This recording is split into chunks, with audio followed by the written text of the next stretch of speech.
everybody. I'm Amy Dietzman, and I'm excited about this new webinar series. Welcome. Today, we're going to be talking about gaining confidence with simple strategies that you can employ in your classes.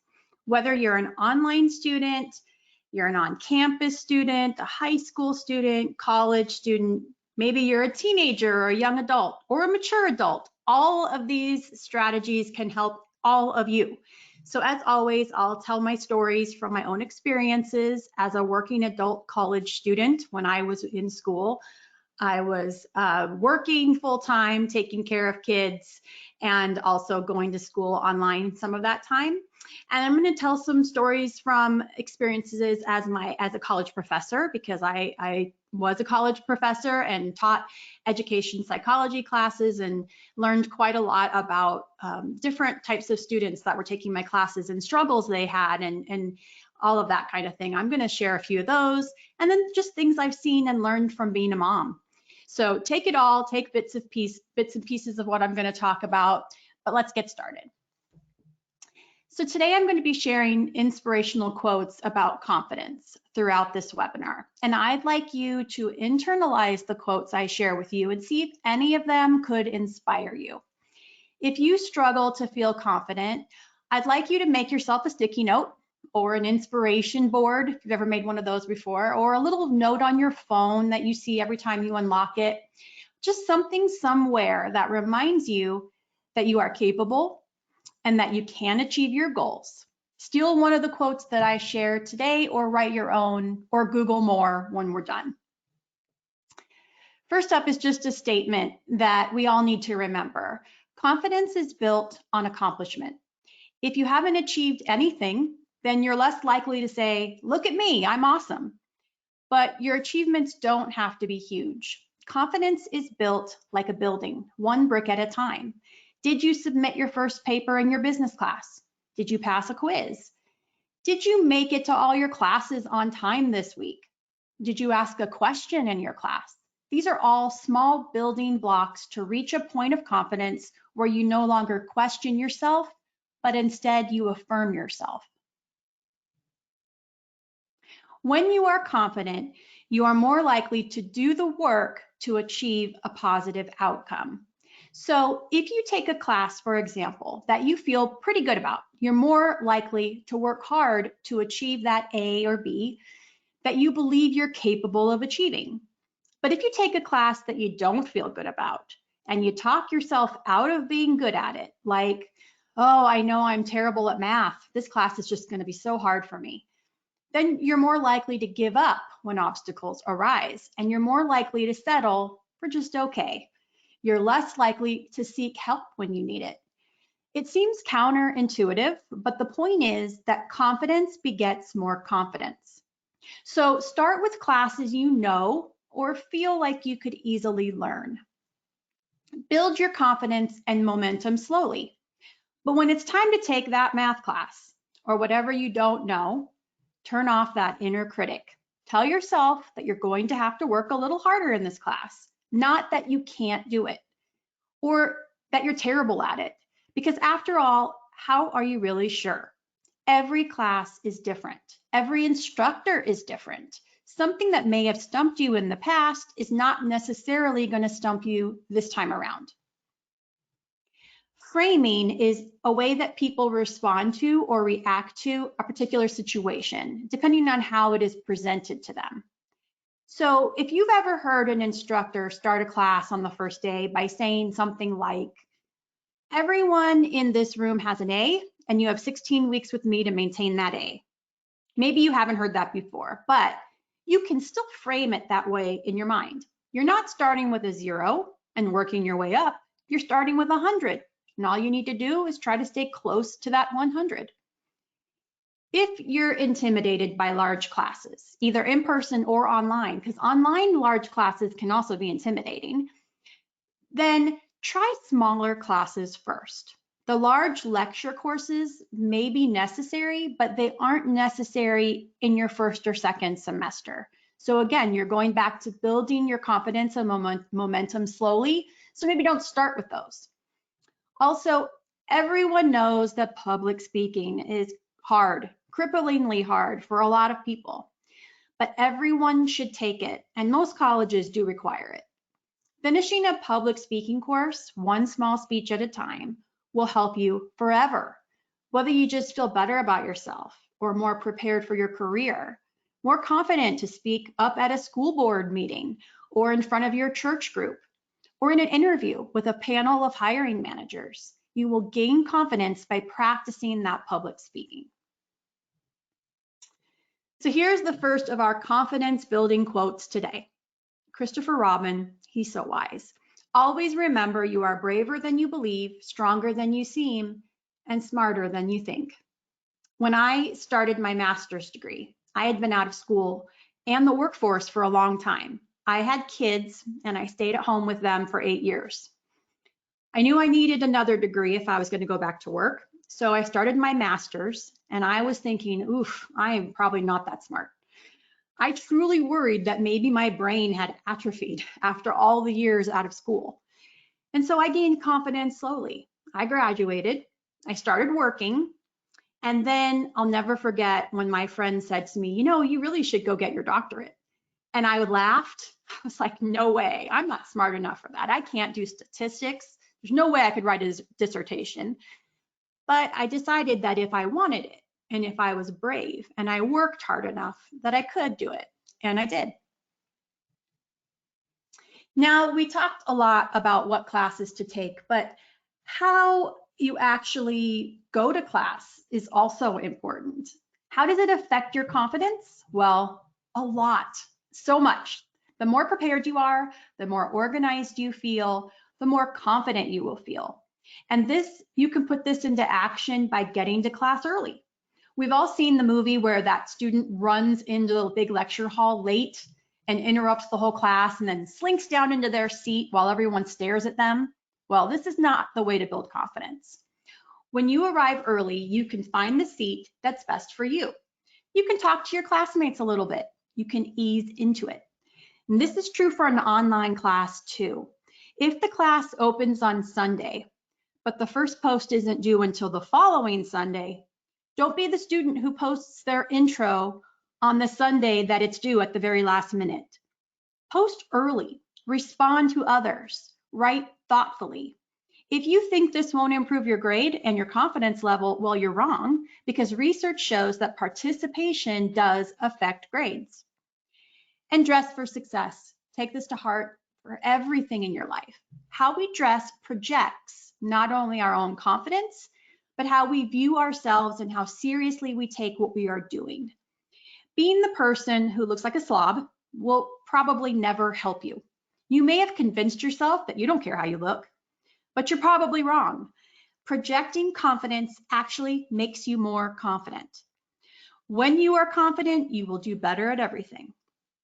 Now, I'm not saying that you have to be Alex P. Keaton, and I know everyone in this call probably realizes how old I am now. I hope I'm not the only one who knows who this is, but it's from a great show called Family Ties. Alex wore a tie to high school and to college, and it was funny, but the guy was confident.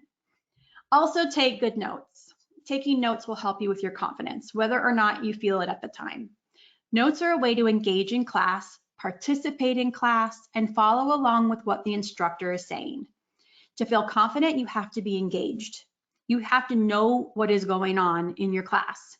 While note-taking in itself is a bit of an art, and you may find that different classes require different types of notes, it is the best place to start to begin the process of confidence building. To gain confidence in any class, you have to do the work. Our instinct is to get frustrated and stop when something gets hard, but hopefully you know this. That just makes it harder. Read everything assigned. Take good notes, look for additional sources like videos or other websites that might speak better to you. Do every single assignment. In a hard class, you need all the practice and all the points that you can get. Submit early. Rather than letting an intimidating assignment loom over you, making you feel more and more anxious, just get it done and submit it. Check it off your list. You'll feel more confident knowing that you did it. And lastly, embrace feedback. College professors are not there to tell you that you already know it all. They are there to push you to be smarter, to think more critically, to look at issues from different angles, to write better, and to problem solve better. And that's all coming from the feedback that they're going to provide you. So take it, see it as a chance to grow and learn. And I want to talk a little bit more about feedback. See, instructors have a huge influence on how you feel about your academic performance. So actively seek out feedback so you can feel better about how you're doing.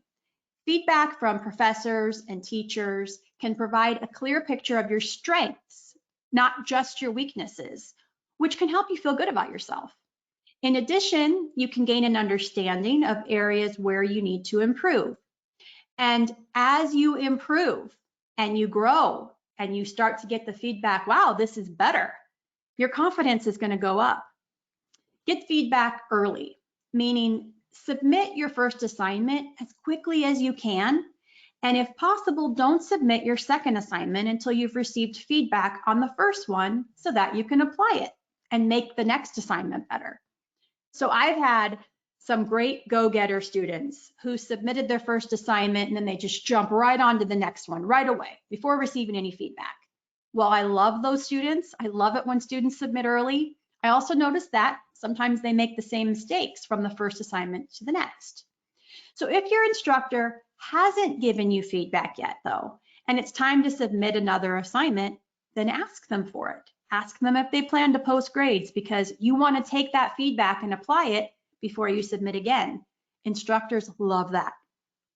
Remember that you're not perfect. If you were, you wouldn't need to go to school. Don't take comments personally.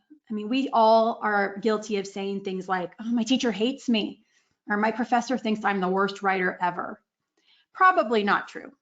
Your instructor doesn't have it out for you. They're just trying to help you learn and grow. And if you do have questions about feedback, ask, advocate for yourself. And don't expect perfection. I've never, ever had a day in my entire life when I was perfect. Just because you were an A student in high school doesn't mean you'll be an A student in college. College is hard. I've had students before who take my class their first semester of college and tell me they are determined to get an A+. Well, the college I taught at doesn't do A+ grades. We don't have that. And no one gets a perfect score in my class because that would mean absolute perfection. An A in college is really great. Take it. A B in college is really great too. Sometimes a C is worth celebrating. In high school, you have harder semesters than others, and sometimes straight A's just isn't in the cards. So don't expect perfection. One of my favorite quotes is this one. You wouldn't worry so much about what others think of you if you realized how seldom they do. I'm the type of person who worries way too much about what others are thinking and saying about me, and I admit that it affects my confidence. So I try to remind myself of this. Another way to increase your academic confidence is to brain dump. It doesn't sound very flashy, but after you attend a particularly difficult class, or maybe you listen to a really complex video or lecture, try this exercise. Write down everything you just learned on a piece of paper. Now, you may think you didn't get it, but maybe you got more than you thought. This can help you to actually measure what you have been learning. Also, committing what you know to paper can help you organize your thoughts in ways that help you understand complicated concepts and further increase your academic confidence. So this exercise is different than note-taking. Don't use notes here. Just write down everything you learned from memory. Summarize it, bullet point it. Now, I know you're probably thinking, this seems like a lot of extra work, and maybe it is, but this is something you only do when you finish a class and you think to yourself, oh my God, that was so hard. I have no idea what just happened in there. Try this and see if you actually absorbed more than you think you did. Another brilliant quote from Eleanor Roosevelt, no one can make you feel inferior without your consent. Remember that you control how you feel. Someone may influence your feelings, but it's up to you to choose to feel inferior. Getting to know your instructor is a critical way to gain confidence in a class. Instructors can be intimidating, But a good way to begin a beneficial relationship is just to ask questions, whether during class, after class, by email, by forum. It's a good way to let your instructor know that you're engaged and that you want to get it right. If raising your hand in class or virtually is hard for you, stay after class. Talk to them one-on-one. So my son has always had a way with instructors. I can never figure it out. But this is what he does. High school and college, didn't matter. He just talks to them like they're real people. He asks them about themselves. He finds out what they did to get where they are. He asks for advice. He builds relationships. He literally walks with his professors from one class to the next. He adds them on LinkedIn. He gets to know them. And trust me, it works for him. He's not forgotten.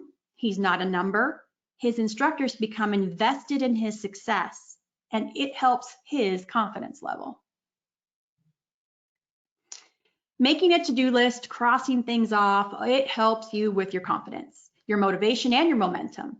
Remember the first quote I showed you, confidence is built on accomplishment, one step at a time. Focus on the yet. I haven't gotten there yet, but I will. I haven't finished this yet. I haven't mastered this yet.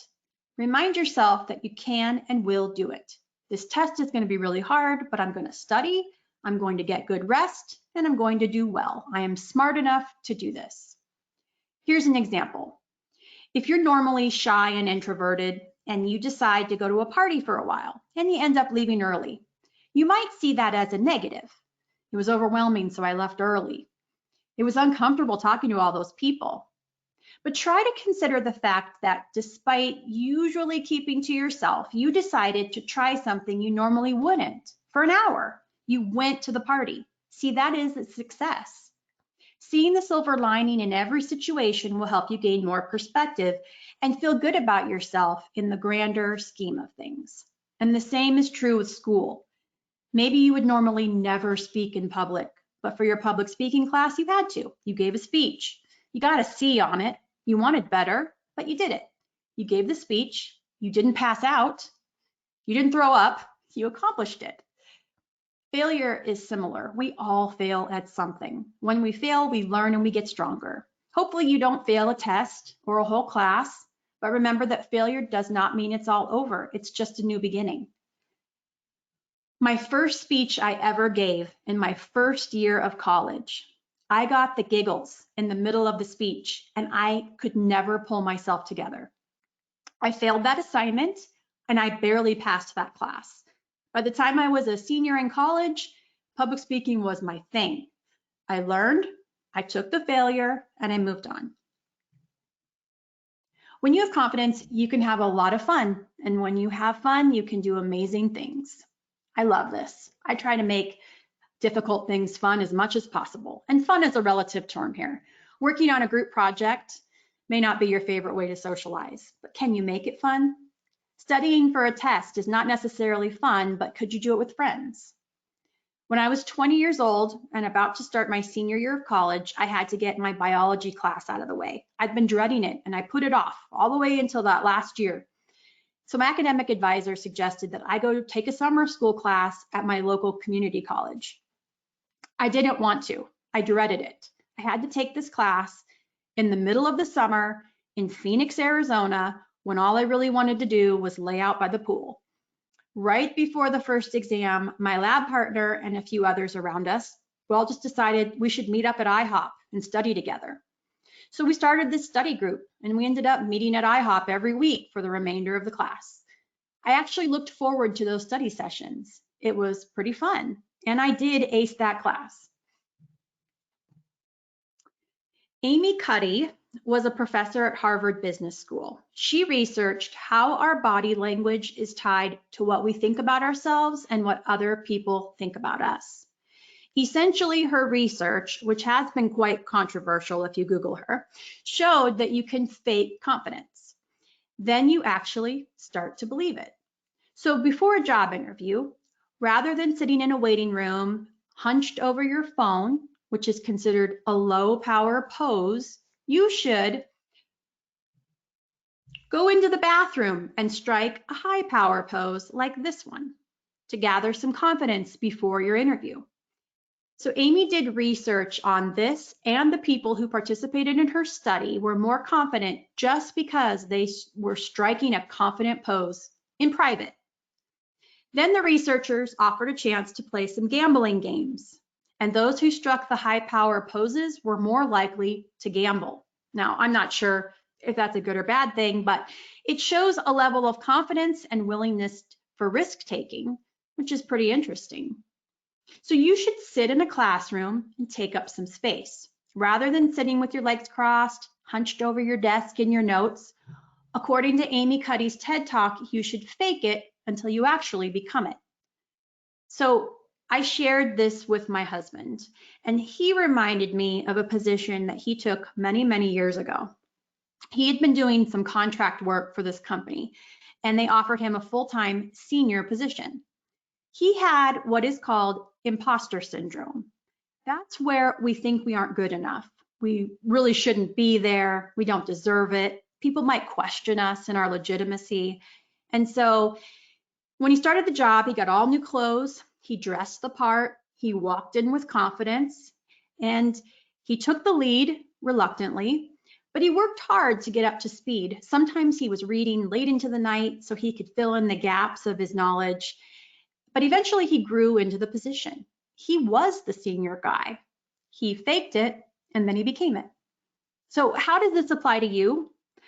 Well, I don't know how does it, but can you fake it in a hard class until you actually feel confident?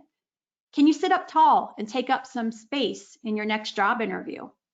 Can you go on camera and off mute in your next Zoom meeting and engage with your coworkers? Can you project confidence even when you don't feel it to inspire others to have confidence in you? So I love this. Now, I don't usually quote Katy Perry, but this is so closely related to my fake it till you make it slide. I just had to share. If you're presenting yourself with confidence, you can pull off pretty much anything.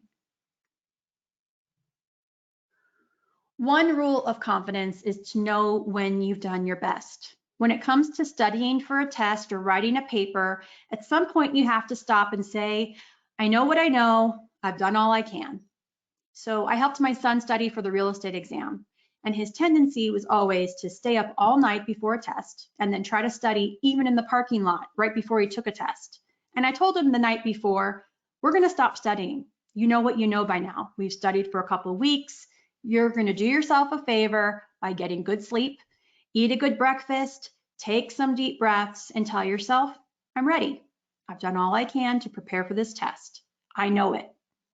Rather than messing with your confidence minutes before the test, trying to cram more in your brain, we're going to stop now.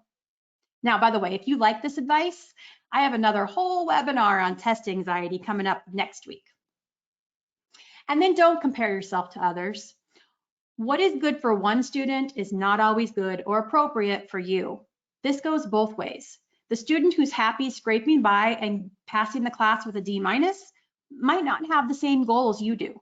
Or that student who's trying to ace this class because they're trying to get into medical school, they may not have the same goals as you either. So set your own goals that are realistic for you and don't worry about your peers. More on goals. Well, I did a webinar on goal setting, so this might be a quick review for some of you. Setting goals is all about being specific, measurable, attainable, relevant, and time-bound. So today I want you to consider writing your own personal mission statement or SMART goal. And this can be related to one particular class or a whole semester. But I want you to write it down on paper. An example of a SMART goal is this one. In my business class this term, I will get an 80% or better on all tests and an 85% or better on all written work. See, this goal is very specific and it's measurable. I'm going to know if I got an 85% or better. It's attainable. I can do it. This is a course I know I can get a B in. And it's relevant. It fits in with my goals, my life, my family, and it's time bound. I'm doing it just this semester. Then what I want you to do is choose something inspirational to go with it and put these two things somewhere where you will be constantly reminded of the goals you set for yourself. We're going to call this our personal mission statement. My last inspirational quote is from Dr. Seuss. You have brains in your head, you have feet in your shoes, you can steer yourself in any direction you choose. You're on your own, and you know what you know. You are the guy or gal who will decide where to go. With all that I talked about today and feeling confident, it's important that I remind everybody we all feel terrified sometimes. Like this student who wrote, I am not normally required to write papers for auditing or accounting in general, so I was terrified when I saw this assignment. Having someone who could read it through and see if the ideas were solid has made me much more confident. Don't forget that when you don't feel confident, use your resources. Use Tutor.com, that's what we do, we tutor. Go to your library, talk to your academic advisor. Just use your resources to build your confidence. Here's my references if anybody wants to check that out later. So like I said, next week I'm going to do a test anxiety one and webinar. It's going to be the same time, same place. Talk about all kinds of strategies for test anxiety before, during, and after you take a test. And then we're going to talk the next week about how to gain confidence in your writing. So I hope you'll join me for both of those. And now I'm going to pass it back to Lauren for questions. Thanks, Amy. That was awesome as always. And as I said, I'm not a student at the moment. I have been a student many times in the past for various degrees, but Amy always gives me tips that I can even use in my day-to-day job, day-to-day life. I know some of it may be things that you know, but it's always good to have some of it reinforced and heard from outside people. And that's what we do at Tutor.com a lot of the time too. Our tutors are there to sort of help you so you're not second guessing yourself, right? Help you to feel more confident about the work that you're doing. So for those of you who do have access to Tutor.com through your library, through your employer, through your school or your college, we work with so many different kinds of institutional partners out there who offer the service to you for free. And I assume most of you heard about these events through those partners. You know, take advantage of your resources, as Amy said. There's so many services out there that are available to help you, as well as people and you know, resources that want to help too. So don't be afraid to ask for a little helping hand. With that, I will turn it to Amy, and hopefully you have some questions you've been populating in the question box. But just before we do that, I just want to have a little shout out here that we have Facebook channels that we encourage you to follow that are up on the screen from Facebook, or if you're a part of the military community, we have a specific Facebook for our military program. We have an Instagram, and we have a YouTube channel. And if you go to this link you see here, every session that we host, including once we get the recording up, this session gets posted to our YouTube channel. So all of the webinars we've done on the various student success topics are posted there if you want to go back through the archives and see some of Amy's other sessions, as well as joining us at some of the other live sessions where you get the chance to ask your questions. So let's go ahead and see what questions you have, and feel free to keep dropping them in, anything that comes to mind or any tips or advice that you would like from Amy. So Amy, one question here, have you found any apps or electronic resources that send you positive quotes or confidence advice? So I guess, where did you get all your comments and confidence quotes for today? And do you have any guidance on some tips? I love the idea of getting yourself some electronic quotes every day, like a little positive quote thing. I mean, no, I don't know of any apps. I'm sure there's something, and if anybody else knows of one, throw it in there. But where I got mine was I just Googled, and I found so many, and then it was like, which one do I choose? And then I was writing down my own inspirational quotes as I was going through, because I found so many good ones. But I don't know of anything like that. And now that you said it, I think I'm going to do a little search, and hopefully we can get back to you if we find I'm something. seeing Maybe a little anybody else. crowdsourcing here, and Yeah. one of the participants has recommended an app called Motivation, which Ooh, good. through Apple. So I guess Motivation, if you look on the Apple or App Store. Cool. It reminds me of, you know, you used to buy those calendars where you sort of tear off a page a day. Yes. is Yeah, there an app version of that? So maybe motivation is that, but I assume other people have thought of this brilliant idea. So I'm sure.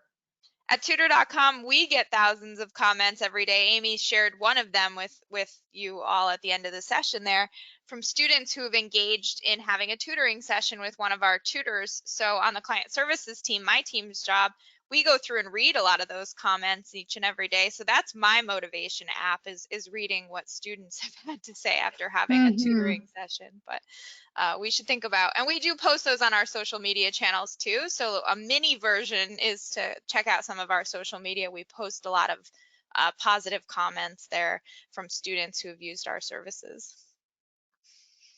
Any other questions?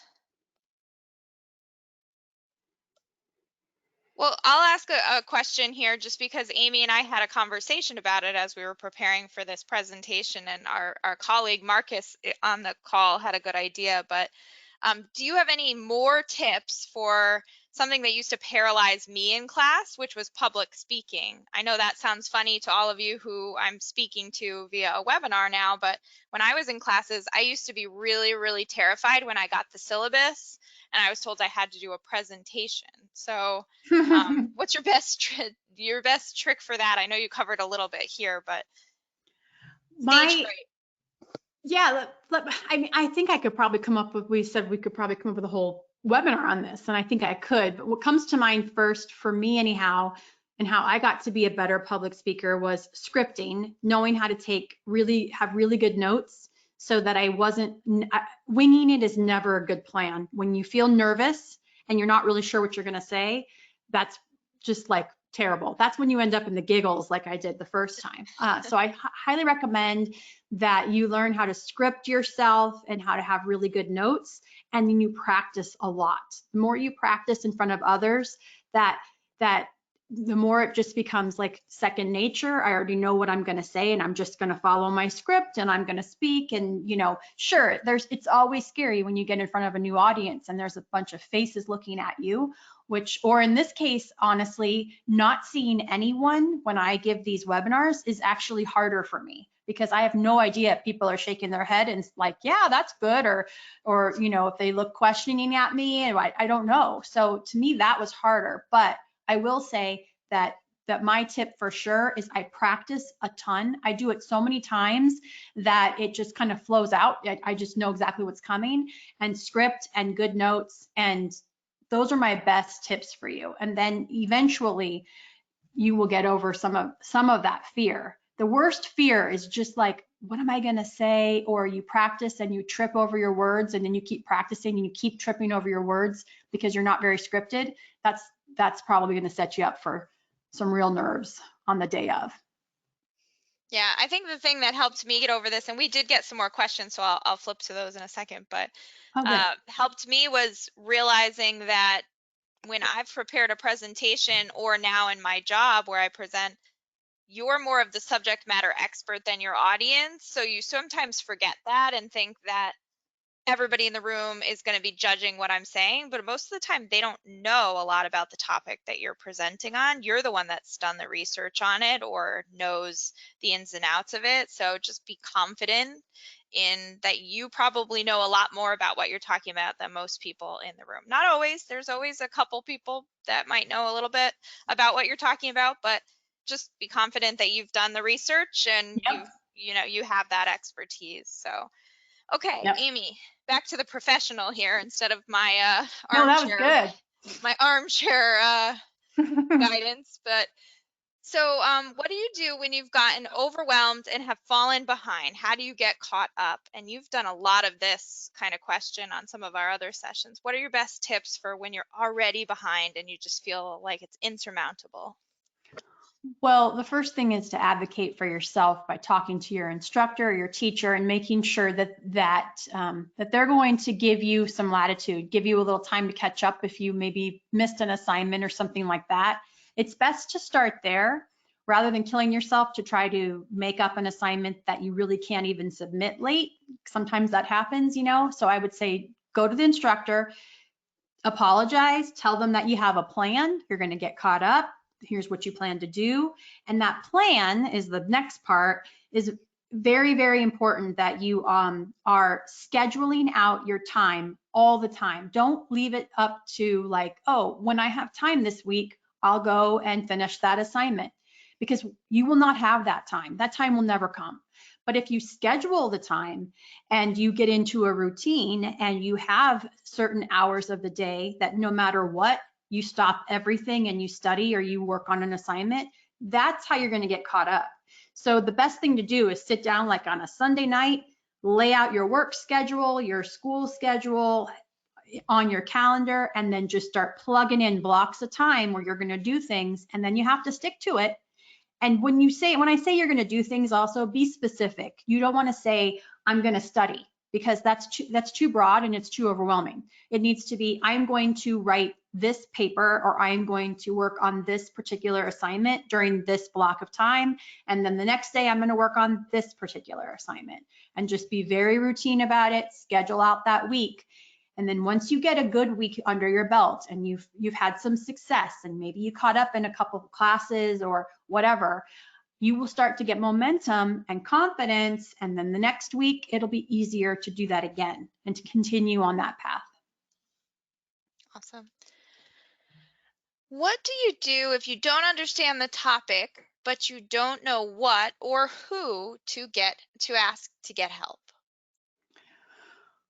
Well, tutoring is really good for that, because we have a lot of students. I've read a lot of transcripts where a student logs in and says, this is what we're working on in class. I don't even know anything. I know nothing. I don't even know where to start. I don't even know what this means. And the tutors are really, really good helping kind of define, okay, let's go back and see, maybe you know a little more than you think you know, and let's start at the beginning if we need to, and asking questions and kind of pulling out of you what you think you don't know. So that's one good tip. And then obviously always to talk to your instructor. You can say, that confused me. Do you have some advice of another resource I could look at? Can you give me, do you have any kind of study guides? You know, do you have extra resources, things like that? Most of the time instructors want to help. They want you to get it. They don't want to walk away from you when you say, please help me do better. So that's another good thing to start with. And so I would say, you know, start with those two things and see if you can begin to understand a little bit more. And the other thing was like that brain dump that I talked about. So you take a class, you walk away, you think, I have no clue, this topic doesn't make any sense to me, but more than likely you got something that you don't even realize you got. So try the brain dumping activity. Just sit down and write everything down that you can remember. And then just Googling, researching more, YouTube, I mean, just anything like that that you can find to try to build up your knowledge base is good. I'll just do one more plug here, and I think Amy referenced this earlier, but don't forget about the library, whether it's your public library or if it's in your school librarian, or if you're at a college or university, whether it's an online or an actual building. The library staff these are professionals in their trade. This is what they do, is direct students to resources. And so I think it's a little nerve-wracking sometimes to ask for help. We get that with tutoring a lot, but there are whole institutions and departments and teams that are built around helping you, from your teachers and your instructors, who really do like to be asked about what their subject expertise is, to these support services that are available at your school, in your community, or on your campus. These people want to help. That's their job. That's their mission. So, use their expertise, and they're there to help you. Extra tips for people like me. This is kind of going back to what I was talking about, but get a little bit socially anxious when you're in class. Anything that you would recommend to help you just feel a little less conscious of yourself? Well, it's kind of like that story I told where you go to a party and you only stay for an hour, and then you just have to say, hey, that was one step. I mean, I didn't stay for the whole party. I didn't talk to everybody. I wasn't the life of the party, but I did go. And that's the same is true for class. Raising your hand and asking a question in the middle of a class in front of a lot of people is really hard. It's even hard for me, and I'm not shy. or socially anxious really at all, to be honest. But that's hard for me. So I would say that maybe you have a plan of a question that you want to ask in class. You have it figured out before you even go to class. And then you raise your hand and you try it. You ask that question and you just gain a little bit of confidence because you just tried one thing. Or, sitting around people who maybe are not socially anxious and sitting around them and just sort of absorbing their energy could be helpful. But just little tiny steps. It's still a success. Don't feel like you need to, answer the hardest question that the professor asks in class. If you're not ready for that, don't do that. But maybe you would raise your hand and you ask a simple question.